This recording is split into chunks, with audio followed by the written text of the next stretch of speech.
Do we know if the Redskins front office was having any discussions looking at a receiver, looking at a running back? Because we talked about this, that maybe it was a disappointment to some Redskins fans that they didn't go after a guy like Jay Ajayi or, some of the receivers that were out there. We know, I asked Jay Gruden that yesterday. I just, the trade deadline this year was crazy. It's not like it has been normally. And he said, yeah, we had some discussions, but the problem for them is their roster is in such flux because of all the injuries. They don't really know where they would have a spot. And obviously if you go get a guy like Ajayi, you're going to make a spot. But, they might have to dress 9 offensive linemen just so they can try to make sure they have enough healthy guys to get through a game. And you read the injury list is 20 guys. They can only put 7 on the inactive list. So just the actual roster construction is all messed up right now. And I think that really limited what they would do in the trade market. I also didn't really expect them to be buyers anyway. From a receiver standpoint, I know there were names out there that fans were interested in, but I do think, and maybe they're wrong for this, but I really think they have confidence in the guys in the building. Josh Doctson, they need to develop at this point. He needs to be playing a lot, and even if he doesn't deliver in 2017, maybe that's about getting him ready for a big year in 2018. They've got him still on a rookie deal. He's still a pretty affordable player. They need to make him be their number one receiver. Even if it doesn't happen now, then for next season. And Terrell Pryor is clearly a rental and looks like a rental that's not going all that great. JP, I know you talked about this on Sunday when we did Redskins Overtime.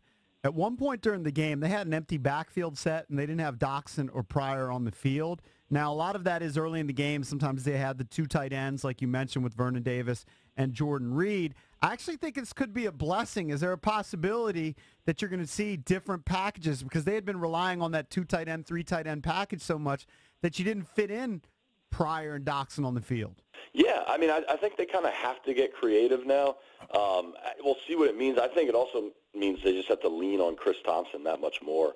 How productive that guy has been is really pretty remarkable, and I don't see that slowing down anytime soon, especially as it seems to me, and I'm guessing you guys are the same, that Kirk doesn't really trust the receivers on the outside, so he's going to keep going to I think that Jamison Crowder finally got and had a good game, but then it also looks like it's 1 step forward, 2 steps back, because Crowder didn't practice yesterday either. So with this game, Seattle's obviously almost impossible to beat out there. Is this a long shot, or do you give them a legitimate shot at winning this game? Because the line's only 7. I think this one's a long shot. I really do. I usually can figure, I look at a game and see how the Skins can win it. If you look at what Houston did last week, it's got to be a shootout. Deshaun Watson was airing the ball out, and that's not what the Skins have done. I actually think for them to win this week, they'd be better off if they run pretty early and often and get Rob Kelly to 15, 16 carries, and Thompson has 8 or 10, and you try to just slow this game down, because I think the Seahawks offense is proving, especially at home up there, that they can move the ball against just about anybody. And the Skins offense just hasn't shown enough that they're capable of a shootout. And maybe this is I don't think you want to get into that situation in Seattle. It seems like if you just look at it by the numbers, they are a little more vulnerable against the run. They seem to be about 20th in yards per game against the run. So maybe that is what you try to do, even though we're not that good at it. Right. That's the thing is Seattle kind of has the reputation that you can't run against them with that front 7, and, there's so many players you can name. But they're getting beat on the ground this year. It's not the Skins' strength. I think if the Skins had a fully healthy or even a reasonably healthy offensive line, that would absolutely be the game plan.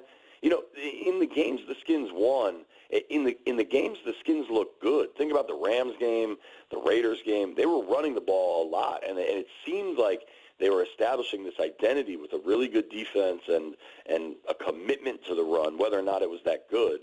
And in their losses, especially the 2 losses against Philly, they totally went away from the run. Last week against Dallas, they got away from the run.